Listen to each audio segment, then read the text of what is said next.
An badenma dɔ ko ma ko kemi t'u la n tɛ ala la k'a fɔ ko ala bɛ yen. Ala bɛ yen sɔsɔli foyi t'a la. A kɛra kemitiw ye, a kɛra suuriyaw ye, mɔgɔ o mɔgɔ ni adamaden de b'i ye, ala ka fɛn dɔ bila adamaden na n'o ye fitira ye, o k'a lɔn k'a fɔ ko ala bɛ yen. K'a fɔ ko ala tɛ yen, mɔgɔ o mɔgɔ b'a fɔ, i bɛ taa sɔrɔ a b'a fɔ yɔrɔdɔbonya ani kafa ani banne kan. O kama ala ka ciden fɛn fɛn ci ka daminɛ lawali la ka na bila fɔ an kuntigi Muhamɛdi la alayhi salatu wasalam, ala m'o ci ko to ka mantonw ma ko in na ka na fɔ ko ala le danni masa ye. Ala m'o ci ko to ka mantonw ma ko ala le bɛ mɔgɔ harijɛgɛ. O limaniya bɛ buna adamaden bɛɛ lajɛlen na. I sɔnna i ma sɔn, an yɛrɛ b'a fɔ ten ko masa min k'a da dan k'a t'a lakolon to. Ala ka ciladenw ci kana mun de la, o le ye ka ala kelen bato, fila kana fara ala kan. Nous avons envoyé dans chaque communauté un messager pour leur dire « Adorez Allah et écartez-vous du tagut ». Alors Allah en guida certains, mais il y en eut qui ont été destinés à l'égarement. Parcourez donc la terre et regardez quelle fut la fin de ceux qui traitaient nos messagers de menteurs. O kama ni ka kemitu ka kuma lamɛn, dusukunnasiri kelen min tun bɛ Makan kafiruw la, o dusukunnasiri kelen de tun b'o la, n'o ye k'a fɔ ko ala bɛ yen, mais an tɛ se ala ma fɔ an ye tɛmɛ jow le la, an tɛ se ala ma fɔ an ye tɛmɛ fakɔrɔw le la. Donc si je comprends bien la question du frère, il dit que non, quand j'étais musulman, j'adorais mes ancêtres ou pas. Oui, J'espère que non, c'est ça. oui, c'est ça. Il dit, est-ce que tu adorais tes ancêtres quand tu étais musulman? Non, je n'adorais pas mes ancêtres. Et jusque-là, je suis à la tradition, mais je n'adore toujours pas mes ancêtres. Voilà. J'utilise mes ancêtres comme un moyen pour atteindre Dieu, le Créateur. Que je peux dire que le solo. Voilà, que je peux dire que le solo. Je dis bien que le solo. Mais si le frère, mon aîné, Ismaël Aka ne reconnaît pas que le solo, il dit non, Wende c'est un plaisantin. Si dit Wende c'est un bébé, c'est qu'il dit en même temps que Allah c'est un plaisantin, c'est un bébé. Parce que Allah c'est le créateur, selon les Arabes, selon l'islam. Wende, selon, qu'on appelle chez les Morés, c'est le créateur. Donc si tu dis en même temps que non, Wende c'est un bébé, c'est que c'est Allah c'est un bébé. C'est seulement la langue qui fait que non, il y a la différence. Donc je n'adore pas mes ancêtres. Alors ce que je peux dire ici, est-ce que vous acceptez cela, le verset coranique qui dit Mana abuduhum illa yukarribuna ila Allahi zulufa. Ni ne faamuya ka mɔgɔ caman jɛn n'a fɔra ko Allah, o bɛ fɔ masa le ma, masa min n'a bɛ kɛrɛkɛrɛ ni bato ye, a tɛ bɛn k'a fɔ ala ɲɔgɔnna gɛrɛ ma ko Allah.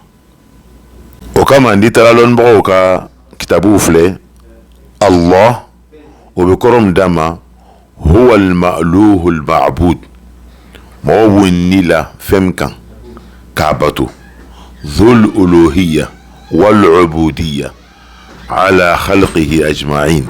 Ala k'a ka ciden ci ka taa Makan kafiru minnu ma, o tun k'a lɔn k'a fɔ ko ala bi, ale le bɛ danni kɛ, ale le bɛ mɔgɔ harijɛgɛ, mais k'a bato kɛrɛkɛrɛ ala ye, k'a fɔ ko la ilaha illallah, o ma sɔn o le ma.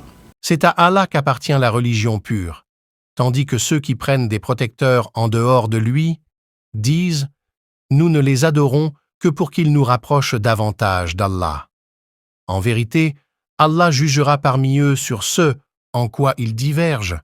Allah ne guide pas celui qui est menteur et grand ingrat.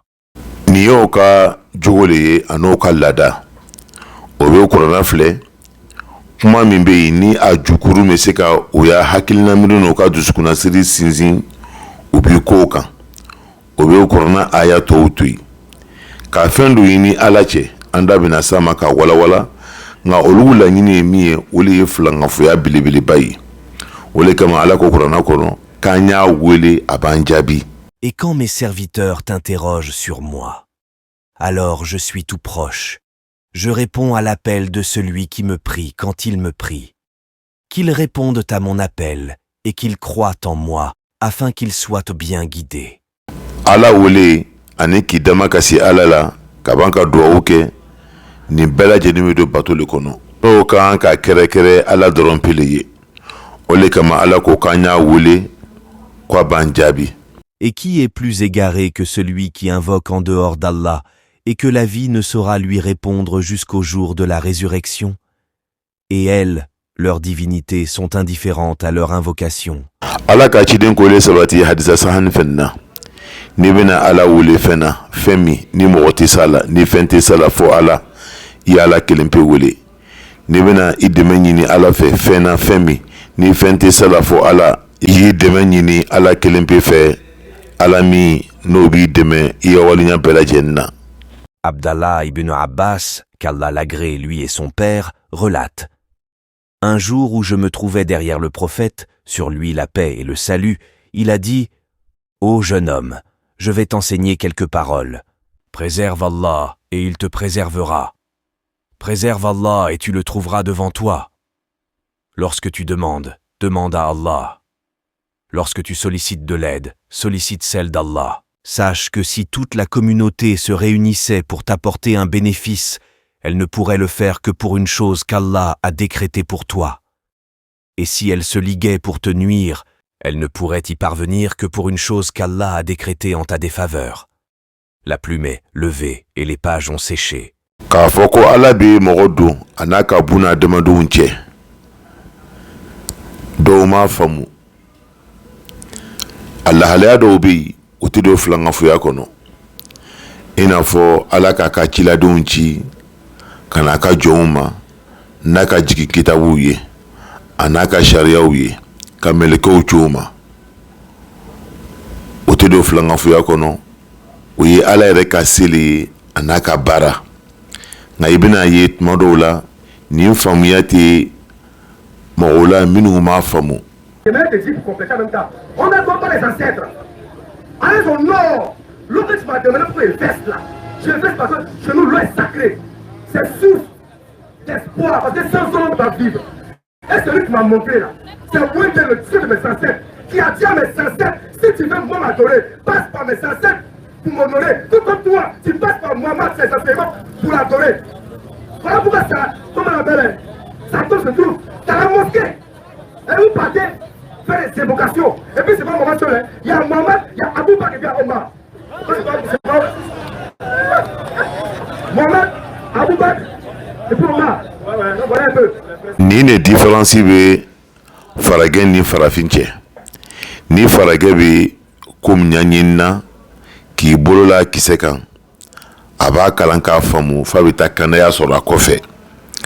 Nka ni farafin dɔw bɛ yen n'olu b'a ɲaɲini na olu b'a don ɲɔgɔn na ni ka dɔ fara u ka fili kan.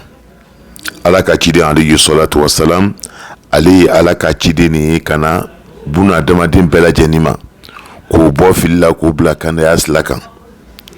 A ka sahaba minnu fana tun b'a kɔ olu wele k'a dɛmɛ nin diinɛ lase la ka ban ka kuma sahanu minnu bɛ kɛ sababu ye ka nin diinɛ faamuya di mɔgɔw ma k'o lase a mantonw ma. Nka an tun t'o bato k'a fɔ k'olu bɛ ji min bɔn o fakɔrɔw le ka nin ɲini ala fɛ. Ala k'o ma ko n'a bɛ fɛ ka a yɛrɛ masuru ne la a ye tɛmɛ a fakɔrɔw ka sira fɛ ka ji bɔn k'a dama ka se a fakɔrɔw ye ka duwawu ɲini a fakɔrɔw fɛ. O la a bɛ se ne ma nin ye dusukunnasiri le ye dusukunnasiri min n'a bɛ don filankafoya belebeleba kɔnɔ. I b'a lɔn nin video ninnu la k'a fɔ ko minnu bɛ yen n'o bɛ kimitiya fɔlɔ u yɛrɛ ma kalama kow bolo o yɛrɛ bɛ min ka o faamuya n t'o bolo. Ala le ka danfɛn bɛɛ lajɛlen dan. Ala ka lɔnni bɛ fɛn bɛɛ lajɛlen la ka fo k'i se ala ma a ma se tɛmɛ adamaden fɛ. An da bɛna s'a ma mɔgɔ bɛ se ka duwawu ɲini mɔgɔ ɲumanw fɛ mɛ k'a fɔ le k'e b'i dama kasi ala ka danfɛn dɔ ye walasa i bɛ se ala ma ala b'i ya duwawu jaabi ala b'i ka dama kasi jaabi ala k'o don filankafoya le kɔnɔ kuranɛ kɔnɔ. o b'a fɔ mun kɛ k'a fɔ ko damasa de k'a fɔ o bɛnbaw ɲɛna ko n'o bɛ fɛ ka se ale damasa ma o t'a fɔ ko ala ale damasa ma k'o ye ji bɔn a k'o fɔ o ɲɛna cogo jumɛn de a ka mɛlɛkɛ le cogo ma wa wala ka nabiɲuman le cogo ma wa i b'a dɔn na k'a fɔ ko nin bɛɛ ye kunna kuma nin ye. Allah qui a créé en 6 jours les cieux et la terre et ce qui est entre eux. Ensuite, il s'est établi Istawa sur le trône. Vous n'avez, en dehors de lui, ni allié, ni intercesseur. Ne vous rappelez-vous donc pas? N'ala be kuma ɲasina kafiri ma min be yen n'a ma ala lɔn kuranna kɔnɔ a be kuma ni a hakili le ye walasa a be kɔsegi a hakili ma k'a lɔn k'a fɔ ko kuma min ye sawaba ye. L'intercession auprès de lui ne profite qu'à celui en faveur duquel il la permet. Quand ensuite la frayeur se sera éloignée de leur cœur, ils diront « Qu'a dit votre Seigneur ?» Ils répondront « La vérité, c'est lui le sublime, le grand. » O la an bena nin video kuncɛ ni min ye n'a fɔra ko ala a kɔrɔ tɛ k'a fɔ ko dieu a kɔrɔ tɛ k'a fɔ ko ɲɛmiɲɛ a kɔrɔ tɛ k'a fɔ ko kulocɔrɔ a kɔrɔ tɛ k'a fɔ ko God a kɔrɔ le masa min ka kan ni bato ye o le kama a bɛ fɔ ala ma ko Allah a tɛ fɔ a ɲɔgɔnna gɛrɛ ma ko Allah hali minnu bɛ seli ni ko ye o ma se ka fɛn bila ala nɔ na. Ala ka bon mbara sirititi yanku mari belete fu ala mbara sirititi yanku mamadi ala kila lidi aluna salima aluna kisima sali baralalo ala ka bon mari belete fu ala ala le ka bon. Kama ni baara nugu bɛɛ lajɛlen bɛ don kimitiya le kɔnɔ mouvement dɔ lo ka farafinya sankɔrɔta o nana don a la ka don diinako la ka taa don culture ko la ka taa don fo ka taa ɲagami olu yɛrɛ ma. Jama min sigilen bɛ yan n'u ye kamitiw de ye yɔrɔ u yɛrɛ ka ɲɛfɔli la yɔrɔ kumaw caman ma kɛ kelen ye jango mɔgɔ min tɛ yen ko kɔnɔ yɔrɔ ɲagaminba de don donc f'an ka nin ko de ɲɛfɔ mɔgɔw ye malidenw k'a faamu fɛn min de don kamiti tɛ secte ye kamiti tɛ diinɛ ye i y'a ye mɔgɔ caman ye ɲɛfɔli kɛ sisan a ye bɛɛ ta mɛn dɔw ko golofin dɔrɔn ni golofinna i ye kamiti ye o kɔrɔ ye ko golofin fɛn fɛn bɛ farafinna farafin fɛn fɛn bɛ farajɛ la o bɛɛ ye kamiti ye dɔw y'o fɔ dɔ ko mais i ka kɛ golofin ye nka i ka kɛ i yɛrɛ fɛ i ka kɛ golofinya fɛ dɔ ka kuma kɛra o ye donc a y'a ye kamitiya ni a kɔnɔ faamuyali yɛrɛ caman b'a kɔnɔ hali kamitiw yɛrɛ fan fɛ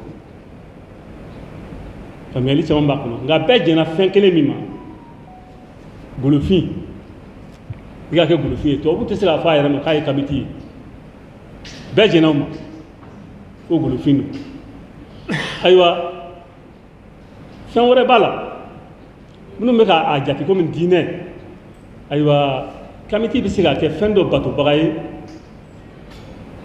i n'a fɔ a bɛ se ka kɛ bɛnba sɔlɔmin batobaga ye maninkaw b'a fɔ min ma ko sɔlɔmin dɔyala a bɛ se ka kɛ soma ye o ye fɛn dɔ batobaga ye a bɛ se ka kɛ doma ye o ye fɛn dɔ batobaga ye a bɛ se ka kɛ donso ye o ye fɛn dɔ fana batobaga ye kamiti bɛ se ka kɛ nin ye. O le kama DDR mɔgɔw kan ka kalan kɛ ka dɔ fara u ka kalan kan u ka dija kan kuma dɔw bɛ yen a mako bɛ walawalali la kosɛbɛ sɔn ka fɛn sɔn ani ka fɛn bato i yɛrɛ bɛna ye kamiti cɛkɔrɔba nin ka kuma na o b'o bato le pitini ye min fɔ k'a fɔ ko sɔnni ni batoli tɛ kelen nin ye ka kuma la munumunu a yɛrɛ m'a lɔn a bɛ fɛn kelen min na o le kama kamitiya yɛrɛ filɛ a faamuyali tɛ kamitiw yɛrɛ bolo ka sabu kɛ a siginin tɛ fɛn kan fɛn min n'an b'a fɔ ko a bɛ se ka kalan ka kɛ diinɛ ye wala ka kɛ laada ye kamitiya tɛ diinɛ ye laada fɛnɛ tɛ k'a fɔ k'an b'a fɔ ko laada lo fɛn min don mouvement dɔ lo mouvement min ni a sigibagaw yɛrɛ m'a lɔn u bɛna a sigi bolo min kan o de kama i bɛna ye n'i ka o ya kuma lamɛn min bɛ Benin min bɛ Togo min bɛ Ghana min bɛ Amérique min bɛ Faransi i b'a ye o ya kumaw bɛ ɲɔgɔn bila fɛn caman na